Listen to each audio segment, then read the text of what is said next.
At our wedding, my wife raised her glass and said, "This dance is for the man I've secretly loved for 10 years." She walked past me and stopped in front of my brother. The room applauded until I asked my father one question. Then my wife went pale and my brother collapsed. The champagne glass felt cold in my hand when Sarah stood up. My wife of exactly 47 minutes raised her glass, smiled at the 200 guests filling the Riverside ballroom, and said the words that were supposed to end me. "This dance is for the man I've secretly loved for 10 years. Then she walked past me. Her white dress, the one we'd spent 3 months choosing, the one that cost $4,200, brushed against my shoulder as she moved. She stopped in front of my brother, Derek. He stood up slowly, that cocky smile spreading across his face. The same smile I'd seen my entire life whenever he won something, took something, stole something that was mine. Sarah took his hand. The room held its breath for exactly 2 seconds. Then someone started clapping. Aunt Margaret, probably. She always clapped at weddings. Others joined in, tentative at first, then louder. A few people laughed, that nervous laugh people do when they're not sure what's happening but don't want to seem confused. "How sweet," someone said. "What a beautiful moment," another voice added. They thought it was planned, a touching tribute to family, a sister-in-law honoring her new brother-in-law with a dance. They had no idea. Sarah and Derek walked to the dance floor. The DJ, a guy named Marcus we'd paid $1,800, started playing Unchained Melody, slow, romantic, the kind of song you play for lovers. My best man, Josh, leaned over. His voice was barely a whisper. "Dude, what the hell is happening?" I didn't answer, because 3 weeks ago I'd found the texts. I wasn't supposed to see them. Sarah had been in the shower. Her phone was on the kitchen counter, face up, charging. A text came through. I glanced at it. Habit. We'd been together for 4 years. Engaged, for one. We looked at each other's phones all the time. The message was from D. "Can't wait for tonight. Meet me at the usual place at 8. Something about it felt wrong. The usual place. Sarah didn't have usual places with anyone named D, at least not that I knew about. I picked up the phone. Her passcode was my birthday, 0614. She'd never hidden anything from me, or so I thought. I opened the messages. There were hundreds, months of them. Years, maybe. "I wish it was you I was marrying. 10 years we've hidden this. I'm so tired of pretending. After the wedding, we'll figure it out. Just play along for now. Once you're legally married to him, we can make our move." My hands went numb. I scrolled up and up and up. The messages went back 4 years. 5, 6. Photos, hotel receipts, inside jokes, plans, all between Sarah and someone saved in her phone as D. I clicked on the contact info. Derek Henderson, my brother. I'd known Derek my entire life, obviously. He was older by 3 years, popular in high school, quarterback, prom king, the guy everyone liked. I was the younger brother, the quiet one, the one who studied while Derek partied, the one who got decent grades while Derek got scholarships and offers and everything handed to him. Our parents loved us both. But Derek was special, golden. When I brought Sarah home for the first time 6 years ago, Derek was there. Thanksgiving dinner. The whole family gathered around the table. Sarah and I had been dating for 2 months. I was nervous. Wanted her to like my family. Wanted them to like her. Derek shook her hand, smiled. "Welcome to the circus." She laughed. They talked for hours that night about music, movies, college. Derek had just graduated from state. Sarah was finishing her degree in marketing. I remember feeling happy, relieved. My girlfriend and my brother were getting along. I had no idea they'd already met. No idea they'd been sleeping together for 4 years before I even knew her name. The text told the whole story. Sarah had met Derek at a party 7 years ago. They'd hooked up, started dating, if you could call it that. It was mostly physical. Hotel rooms, his apartment when his roommate was gone, her place, anywhere they could hide. But Derek didn't want a relationship. He wanted freedom, fun, no commitment. So Sarah waited. And then, one Thanksgiving, Derek brought her home as his younger brother's girlfriend. According to the texts, it was Derek's idea. "This is perfect. You date him for a while. Get serious. He'll marry you. He's the type. Once you're set up, secure, we can figure out our thing on the side." She'd agreed. She'd met me deliberately. At a coffee shop Derek told her I frequented. She'd accidentally spilled her drink near my table. I'd helped her clean it up. We'd started talking. 3 dates later, I was in love. Apparently, so was she, just not with me. I spent 3 weeks reading those messages. Every night after Sarah fell asleep,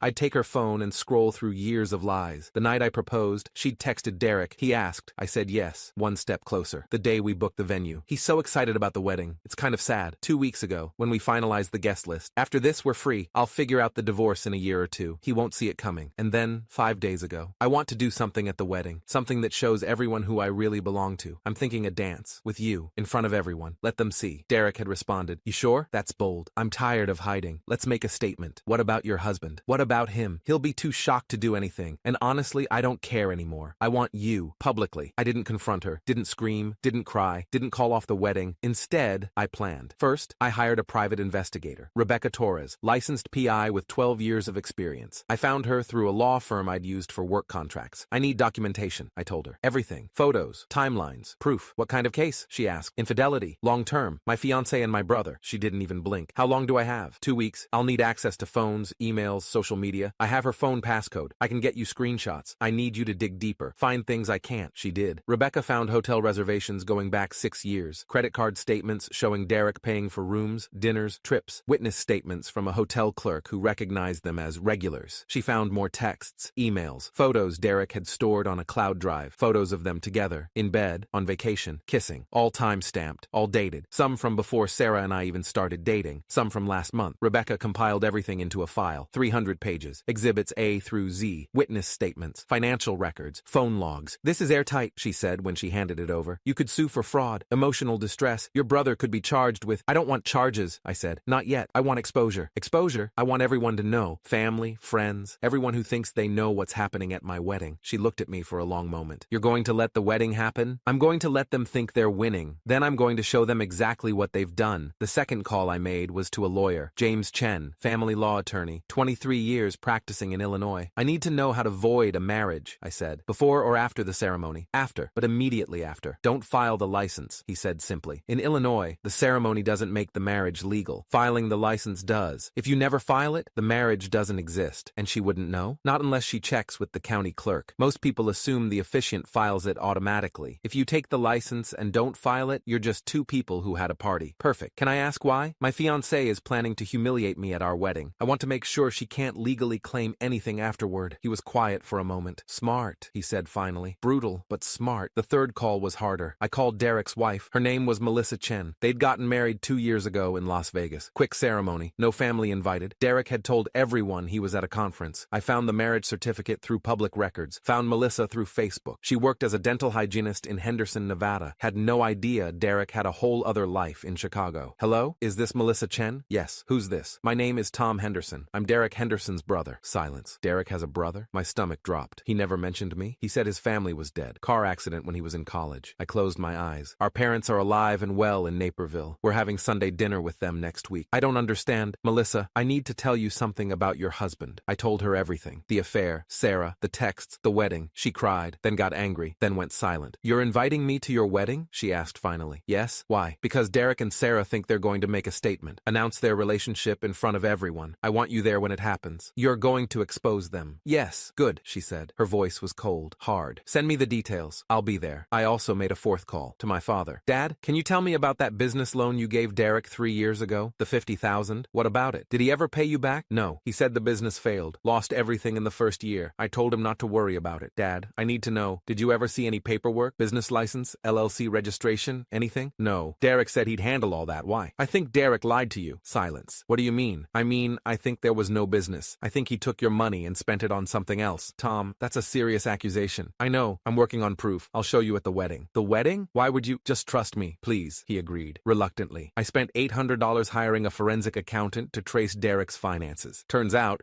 Dad's $50,000 went straight into Derek's personal account. From there, it was spent on $18,000 in hotel rooms, $12,000 in flights and vacation rentals, $8,000 in jewelry, $7,000 in restaurant charges, $5,000 in miscellaneous retail. All of it spent within 18 months. None of it on any business. The accountant provided a detailed report. Line-by-line breakdown, bank statements, credit card records, every receipt told a story. The jewelry? Purchased 3 months before Sarah and I got engaged. A bracelet, matching earrings. I'd never seen Sarah wear them. The hotels? All the same 3 locations. Downtown Chicago. Always weekend stays. Always charged to Derek's card. The flights? 2 trips to Miami, 1 to Cancun, 1 to San Diego. Sarah had told me she was at work conferences for all of those. I had the proof, all of it, documented, notarized, undeniable. The wedding day arrived. Sarah was beautiful. She always was. Her dress fit perfectly. Hair swept up. Makeup flawless. She looked like a bride who was genuinely in love. When she walked down the aisle, I almost believed it myself. Almost. The ceremony was short. Standard vows. I'd written my own. Something about trust and honesty and forever. Sarah cried when I said them. Real tears. I wondered if she felt guilty or if she was just a really good actress. We signed the marriage license in front of the officiant. Sarah's hand was shaking. Nervous? I asked. Happy, she said. So happy. I folded the license carefully and put it in my jacket pocket. I'd give it to my lawyer tomorrow. Unfiled. Voided. Sarah would never be my wife. The reception started at 6 p.m. 200 guests. Open bar. String quartet. Everything we'd planned for months. Sarah worked the room like a politician. Smiling, hugging, posing for photos. Derek Derek sat at the family table, drinking whiskey, watching her. My mother sat next to him, talking about something. Derek wasn't listening. His eyes followed Sarah everywhere. At 7:30 p.m., dinner was served. At 8:15 p.m., the toasts began. Josh went first. Funny speech about how we met in college, how I'd tutored him through calculus, how Sarah was way out of my league but somehow said yes anyway. Everyone laughed. Then it was time for the bride's speech. Sarah stood up, grabbed her champagne glass, looked around the room. "I want to thank everyone for being here," she said. Her voice was clear, confident. "This day means everything to me." She looked at me, smiled. "Tom, you've been wonderful, patient, kind, supportive." I smiled back, raised my glass. "But there's something I need to say, something I've kept hidden for too long." The room went quiet. "This dance," she gestured to the empty dance floor, "is for the man I've secretly loved for 10 years. Then she walked past me, stopped in front of Derek. I let her take his hand, let them walk to the dance floor, let the music start, let them sway together while 200 people watched, confused at first, then charmed. "How sweet," Aunt Margaret said. My mother looked at me, concerned. "Tom, are you okay with this?" "Absolutely," I said. "Just give it a minute." Josh leaned over. "Dude, what the hell? Trust me." The song hit the first chorus. Derek's hand was on Sarah's waist. She was smiling up at him. I picked up the microphone. "Beautiful dance," I said. My voice carried across the ballroom, really touching. Sarah's smile faltered, just slightly. Derek looked over, still smiling, still cocky. "Actually," I continued, "since we're sharing secrets tonight, I have one too." The room went silent. "Dad," I turned to where my father sat. "Do you remember that business loan Derek asked you for 3 years ago? The one for $50,000? My father looked confused. "Of course. Why? Did he ever pay you back?" Dad's face darkened. "No, he said the business failed, lost everything." "Interesting." I nodded slowly. "Because I have the bank records showing that business never existed." The music stopped. The room went absolutely still. Derek's face drained of color. "What are you doing?" he said. His voice cracked. "I'm sharing," I said pleasantly, "like you and Sarah have been sharing. For 10 years. Gasps rippled through the crowd. Sarah's hand flew to her mouth. "The $50,000 Dad gave you," I continued. "You spent it on hotel rooms, trips, jewelry for Sarah, all while she was dating me, engaged to me, planning to marry me." I pulled out my phone, connected it to the projector we'd used for the wedding slideshow earlier. I have every receipt, every text message, every lie. The screen behind me lit up. Text messages, hundreds of them. "I can't wait to be with you for real. He'll never suspect anything. After the wedding, we'll figure out how to tell him. Or not. Maybe we just keep this going." My mother stood up, her hand over her heart. "Derek, is this true?" Derek couldn't speak. Sarah was frozen, staring at the screen. "But that's not even the best part," I said. "Sarah, do you want to tell everyone? Or should I?" "Please," she whispered. "Please stop. Stop." "But we're just getting to the good part." I advanced the slideshow. A marriage certificate appeared on screen. Derek Henderson and Melissa Chen, married in Las Vegas 2 years ago. Derek got married, I said, 2 years ago, to a woman named Melissa. They're still married, which means, Sarah, he was never going to leave her for you. Sarah spun toward Derek. "You're married?"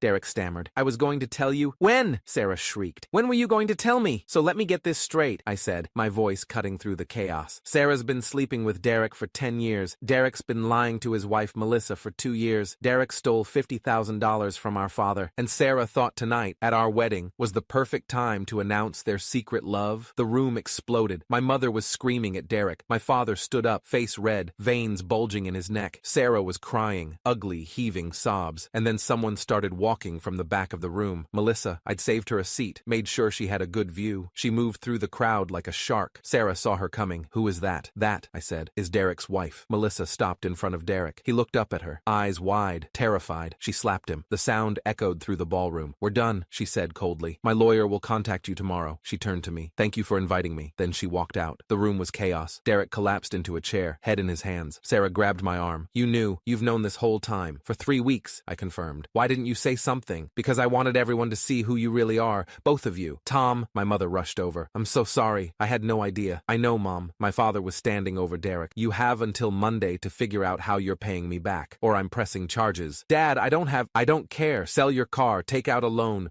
rob a bank for all I care. You're paying me back. Every cent." I turned to Sarah. "By the way, the marriage license? I never filed it." Her face went white. "What? This wedding isn't legal. You're not my wife. You're just a woman who humiliated herself in front of 200 people for a man who was using you. You can't." "I already did." Josh appeared at my shoulder. "Dude, that was the most savage thing I've ever seen. Thanks. What now?" "Now." I looked around the ballroom, at the ruined wedding, at Sarah crying, at Derek destroyed, at my parents comforting each other. "Now I leave." I walked out at 9:47 p.m. My car was waiting, a hired driver I'd arranged the week before, a precaution. I'd known I wouldn't want to drive after this. Josh followed me out. "Where are you going?" "Airport. I booked a flight to Iceland, leaving at midnight." "Iceland?" "It was supposed to be our honeymoon. Sarah and I were going together. I called the resort, changed it to a single occupancy, refunded her her ticket. You're going alone? Yeah, that's cold, man. Maybe. But I'm not staying here. He hugged me. You did the right thing. Did I? Hell yes. They deserved it. Maybe they did. I got in the car. As we pulled away, I looked back at the Riverside ballroom. People were filing out, talking, phones out, recording, posting. By tomorrow, this would be everywhere. The wedding where the bride confessed her love for the groom's brother, and the groom destroyed them both. I spent 10 days in Iceland, hiking, taking photos, thinking. My phone exploded with messages. I ignored most of them. Sarah called 47 times. I blocked her after the first day. Derek called 6 times. I blocked him too. My mother called once. I answered. Tom, are you okay? I'm fine, Mom. I'm so sorry. We had no idea. I know. Derek's moving out. Your father won't even look at him. Good. Sarah's been calling the house, crying, saying she made a mistake. She did. Multiple mistakes. For 10 years. Do you think you'll ever forgive them? I thought about it. No, I said. I don't. I came back 2 weeks later, changed my locks, moved Sarah's stuff to storage, sent her the invoice, filed for an annulment, even though we were never legally married. James Chen said it was a formality. Just to make absolutely sure. The story went viral. Someone at the wedding had recorded it, posted it online. Within 48 hours, it had 17 million views. Groom exposes bride's affair at wedding. The comments were brutal. She deserved everything she got. The brother is trash. This man is a legend. Derek lost his job. His boss saw the video, decided Derek's moral character wasn't aligned with company values. Melissa divorced him, took half of everything. My father sued him. Civil court. Fraud. Won a judgment for $50,000 plus interest and legal fees. Derek had to sell his car, his condo, moved into a studio apartment on the south side. Sarah lost friends. Her social media was flooded with hate. She deleted everything. Last I heard, she moved to Seattle. Started over somewhere nobody knew her. I stayed in Chicago. Kept my job. Kept my apartment. Kept my life. Just without the people who'd tried to destroy it. 6 months later, my mother called again. Derek wants to talk to you. No. Tom, he's your brother. He was my brother. Not anymore. He's sorry. He says he made a mistake. He made a choice, Mom. For 10 years. That's not a mistake. She was quiet for a long time. I understand, she said finally. I just thought you should know. Thanks. But no. I hung up. Josh took me out for a drink that night. You doing okay? He asked. Yeah. Really? Really? You seem, I don't know, different. Different how? Harder. Colder. I thought about it. Maybe I am. Is that a good thing? I don't know, but it's honest. He raised his glass. To honesty. To honesty. We drank. A year later, I got an invitation in the mail. Derek and some woman I'd never heard of. Getting married. I threw it in the trash. My mother called. Did you get? I did. Are you going? No. Tom. Mom. I love you. But I'm never going to forgive him. I'm never going to be his brother again. And I'm never going to stand in a room and watch him pretend he's a good person. She sighed. I understand. Your father and I will represent the family. Good. After I hung up, I sat in my apartment. Thought about Sarah. About Derek. About that dance at my wedding. About the moment everything exploded. People asked me sometimes if I regretted it. If I wished I'd handled it differently. The answer was always no. Because they'd planned it. Executed it. Thought they'd won. Sarah had walked past me to take my brother's hand in front of everyone I knew. She'd wanted to humiliate me. Instead, I'd asked my father one question. And everything they'd built, every lie, every secret, every plan, collapsed. She went pale. He collapsed. And I walked away. Free. 2 years after the wedding, I met someone new. Her name was Rachel. She was a graphic designer. Funny, kind, honest. We'd been dating for 3 months when she asked, "Do you have any siblings?" I had a brother, I said. Not anymore. What happened? I told her. All of it. She was quiet for a long time. That's brutal, she said finally. Yeah. Do you regret it? No. Not even a little. Not even a little. She kissed me. Good. They deserved it. 5 years later, Rachel and I got married. Small ceremony, 50 people. Just close friends and family. My parents came. Derek wasn't invited. It was perfect. Quiet. Intimate. Real. During the reception, Rachel stood up to make a toast. I want to thank everyone for being here, she said. Especially Tom's parents, who've welcomed me into this family with open arms. She looked at me. Tom, you're the most honest person I've ever met. You don't lie. You don't hide. You don't pretend. She raised her glass. To honesty and to love that's real. Everyone raised their glasses. I looked around the room. No secrets. No lies. No hidden agendas. Just people who actually cared about each other. To honesty, I said. We drank. And for the first time in years, I felt whole.